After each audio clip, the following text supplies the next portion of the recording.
The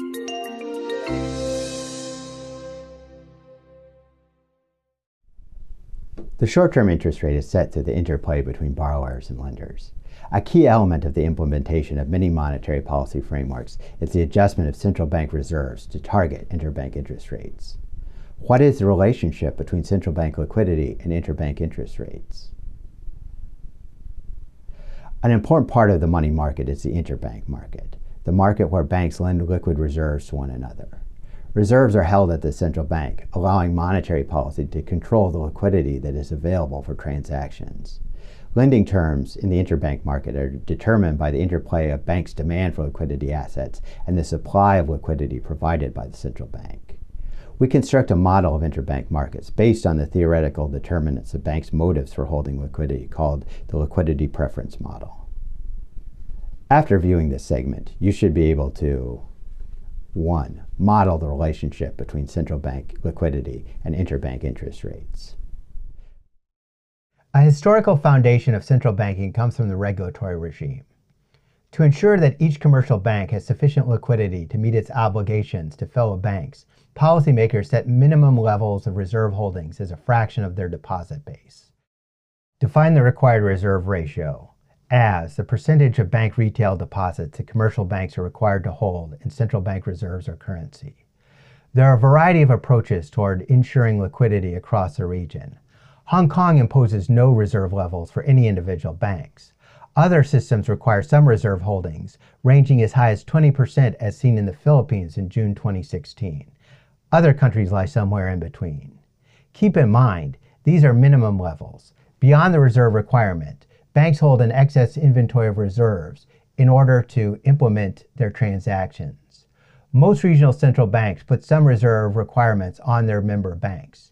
Typically, these restrictions will vary by the size or maturity of the bank deposit. Some countries, particularly Indonesia, China, the Philippines, and Malaysia, actively adjust their reserve requirements on a timely basis to guide liquidity conditions. Market factors are defined as factors which are internal to the interbank market.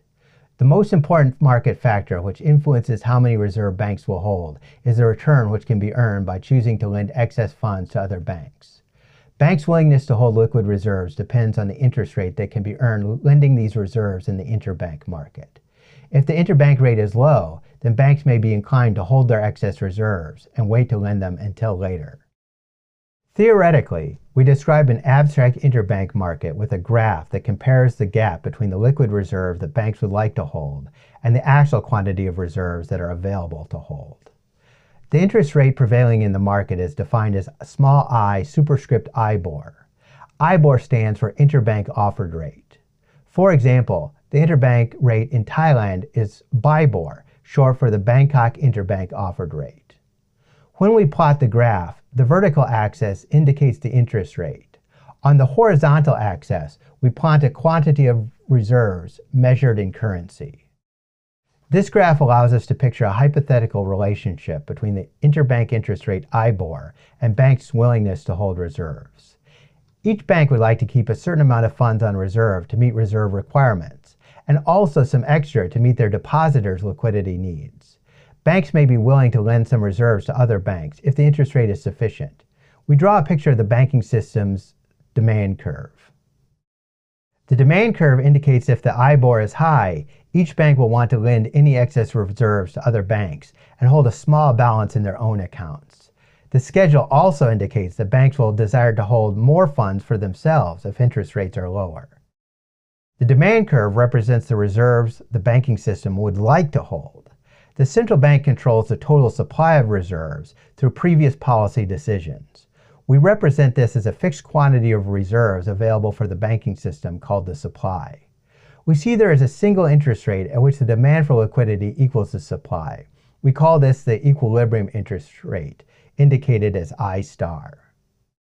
The gap between the demand for reserves and the supply determines liquidity conditions in the interbank market. The presence or absence of liquidity will put pricing pressure on the interbank rate. Consider if the interest rate were at a relatively high level. Then banks would prefer to lend out money rather than keep it in their own accounts. Many banks will have funds in reserve accounts in excess of that which is required to meet their own liquidity needs.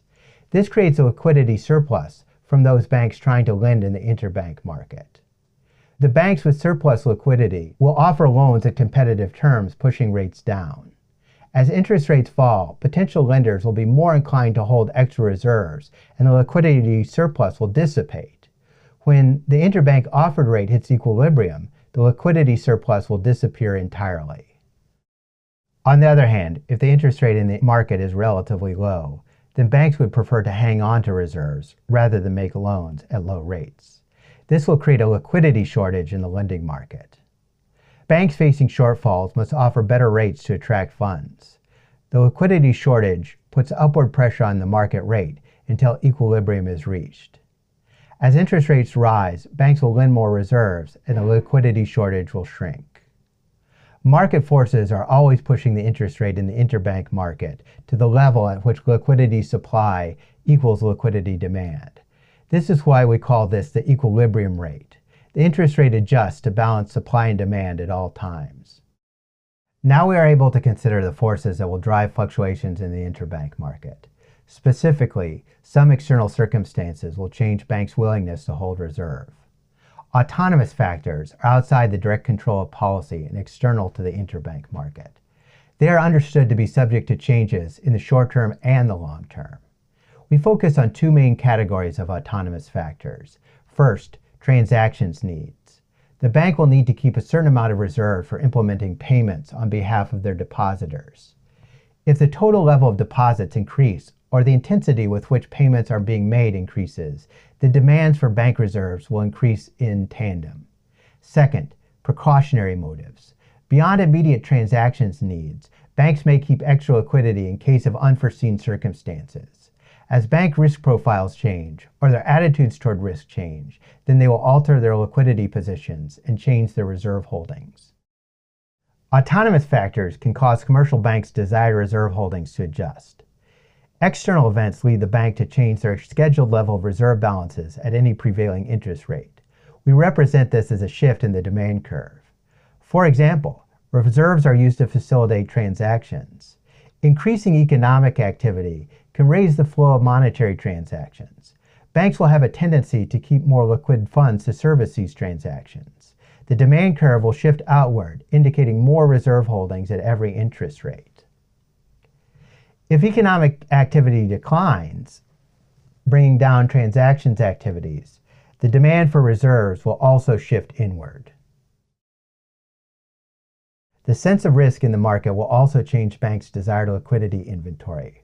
Holding reserves at the central bank can be a useful safety measure for banks facing market turbulence. If banks feel the economy is becoming less certain, they may keep more on account, shifting the demand for reserves outward. If volatility declines, banks may feel more comfortable operating with fewer reserves, and the demand curve shifts inward.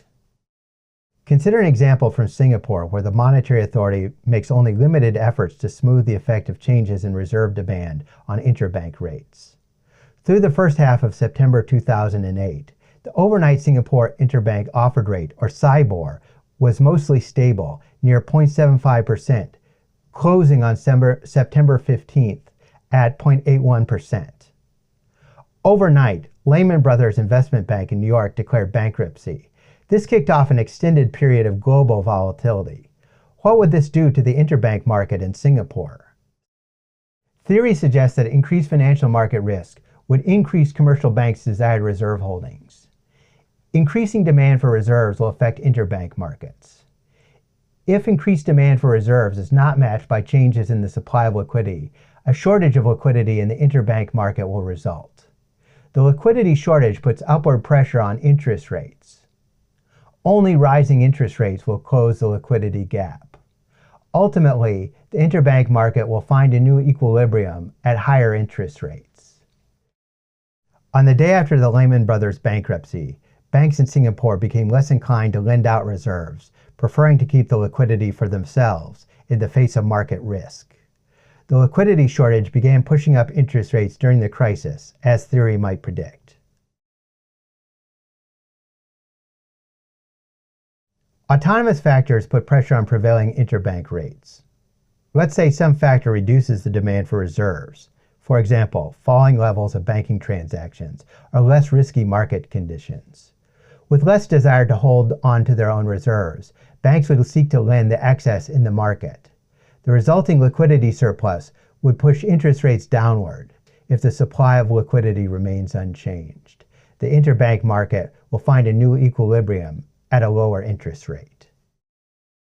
If the central bank takes a hands-off stance toward the interbank market, then temporary changes in reserve demand can produce sharp volatility in interbank rates. This can be seen looking at Singapore's interbank market over 2017. The SIBOR rate for overnight lending was unstable, often moving by a full % on a day-to-day basis. Now that we've completed this segment, we should be able to 1. Model the relationship between central bank liquidity and the interbank interest rate. As we wrap up, let's review the question we hope to answer. What is the relationship between central bank liquidity and interbank interest rates? We've seen the source for funds for interbank lending are reserves from the central bank. Autonomous changes in desired liquidity holdings driven by changes in transactions activity or risk aversion creates shortages and surplus of liquidity in the interbank market. The interbank rate will adjust to clear these gaps between liquidity demand and liquidity supply.